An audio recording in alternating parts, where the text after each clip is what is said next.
Hey, welcome back to our training center, Ottawa. Today we're just going to go through some of the EnviroFlex and what's coming in a box and really how to put it on the wall. At the end of the day, we want to own the wall, right? So we want to put our wire rack, lockable wire rack, the H4900. We want to position it at the lower base. So it's already been pre-installed. A couple of screws, set screws, you put them in the wall, anchored them well. You've got your chemistry. And then you want to leave that impression. So the standard heating chart comes in the box, and you're going to drill your holes for the EnviroFlex.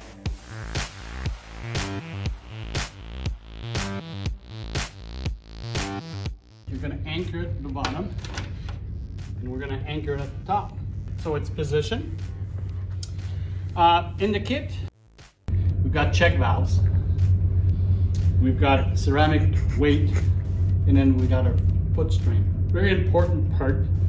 Make sure that they're all assembled for each of the chemicals you're going to set up.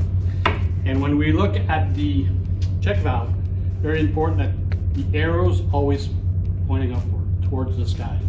So the black arrow towards the sky. We're going to get into our bag. As we're going through our book here, we're going to find the right tip for the chemicals that you're putting up. We're going to open our bag. We're going to pull the tip accordingly to the chemical we're setting up. When we're over here, the gray part is the 1 GPM, and the yellow part will be your 3.5 GPM. So gray will be spray bottle, and yellow will be auto scrubbers or bucket. So I'm going to insert my tip in number 3. I'm going to put my connecting hose in, and I'm going back to my check valve, pointing towards the sky, black piece, into the hose, and then really take my 1/4 inch clear hose, measure it to what I need,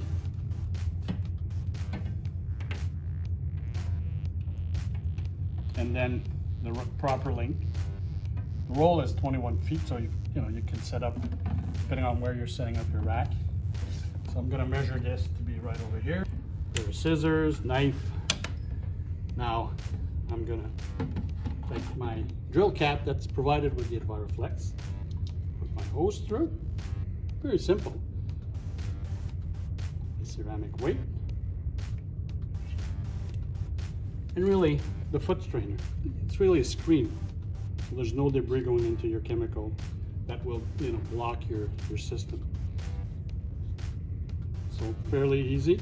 I'm going to set this up in my chemistry. We're talking about pushing the hose down so until it sits in the bottom, and then I'll do the same thing. Grab a tip my system, add my hose, and fill every one of my chemical based on the dilution rate that we recommend, matching to the tip. You now are building your spray bottle, and your bucket fill. Then when I'm done, I'm going to put my cover back on, making sure that I've left enough room, and hook it to the wall, my knob, push it back in. And my system now is ready to be identified. And it all comes with waterproof, chemical-proof labels that you're going to be able to match to the chemistry, and also identify your hose with it. The rack needs to be lower than the system. You can't put it at the same level because the vacuum effect won't happen properly. You need a water supply. So your hose is already included. So your 6-foot neoprene will now connect over here. And this will go to your water supply. Slop sink normally is side by side, or you have a drain system. We average an install to be 20 to 45 minutes based on the type of surface you're drilling in. Having the right drill bits is important. Making sure that you've asked permission when you're putting this up, so there's no electricity or no plumbing pipes in the back. And then, putting up your rack, choosing the right chemical, and it's 1, 2, 3, making sure that you're plugging your chemical towards the numbers that are on the label, matching the numbers that are on the valve inside.